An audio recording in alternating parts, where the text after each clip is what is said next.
Civic volunteer থেকে group D এবার কি চাকরি যাবে? সিভিক ভলেন্টিয়ার থেকে গ্রুপ ডি এবার কি চাকরি যাবে? বড় আপডেট। চাকরি যাবে নাকি স্থায়ী হবে, রাজ্যের কর্মীদের ভবিষ্যৎ নিয়ে তোলপাড়।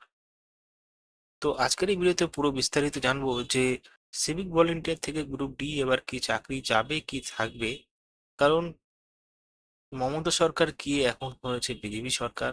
বিজেপি সরকার হলো একটা নতুন পরিকাঠামো শুরু করতে চলেছে।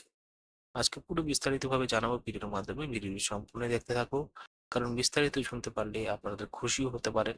কারণ গ্রুপ ডি এবং সিভিক ভলেন্টিয়ারের জন্য বড় একটা পদক্ষেপ নিতে চলেছে রাজ্য সরকার।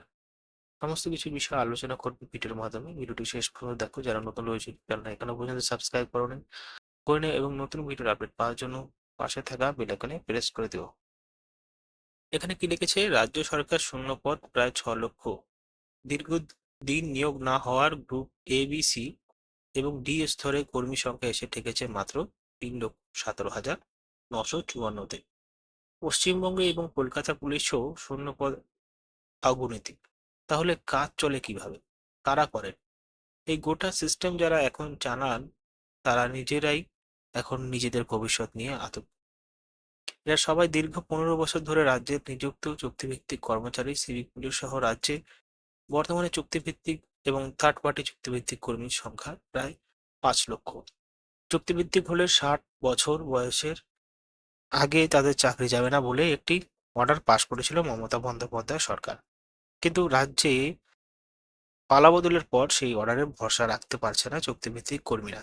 বিগত বেশ কিছু বছর ধরে কাজ করার পর এখন তারা ভুগতে শুরু করেছে চূড়ান্ত নিরাপত্তাহীনতার। প্রশ্ন একটাই, যে চাকরি থাকবে তো? ইতিমধ্যে বর্তমানে অবসরপ্রাপ্ত যে আধিকারিকদের পুনরায় নিয়োগ করা হয়েছিল তাদের তালিকা তৈরি হয়ে গিয়েছে। আর রি অ্যাপয়েন্টমেন্ট অফিসারদের ছুটিতে যাওয়ার মৌখিক নির্দেশ ও দেওয়া হয়েছে বলে সূত্রের খবর। বর্তমানে রাজ্য প্রশাসনে এমন আধিকারিকের সংখ্যা প্রায় 500। পশ্চিমবঙ্গ কলকাতা পুলিশের এসডিএ দের ছুটিতে যাওয়ার নির্দেশ দেওয়া হয়েছে। সোমবার ফল ঘোষণার পর থেকে চুক্তিভিত্তিক কর্মীদের হোয়াটসঅ্যাপ গ্রুপে এই অনিশ্চয়তা নিয়ে আলোচনা ঝড় উঠেছে। মঙ্গলবার সকালে নবান্নের প্রায় করিডোরের একাধিক জায়গায় দেখা গেল চুক্তিভিত্তিক কর্মী জটলা বেঁধে এই বিষয়ে আলোচনা করছেন। তাদের মধ্যে একজন বললেন, তো এটা হলো তারা দেখুন যে কতটা সমস্যা হতে পারে।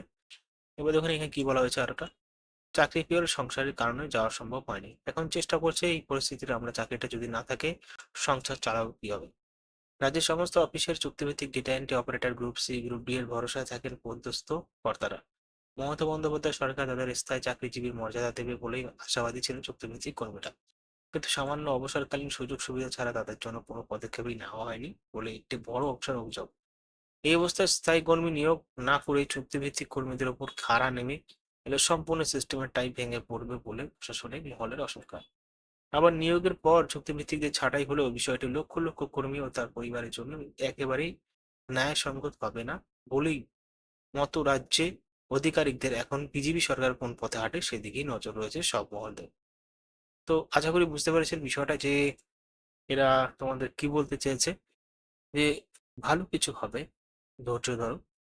সময় যখন পরিবর্তন হয়েছে, সরকার যখন পরিবর্তন হয়েছে, অবশ্যই সরকারের নতুন সিস্টেম চালু হবে, নতুন রেগুলেশন চালু হবে, যেখানে হয়তো কষ্ট হবে কিন্তু অবশ্যই চাকরি পার্মানেন্ট হয়ে যেতে পারে বা বেতনটা বাড়তে পারে। ধন্যবাদ।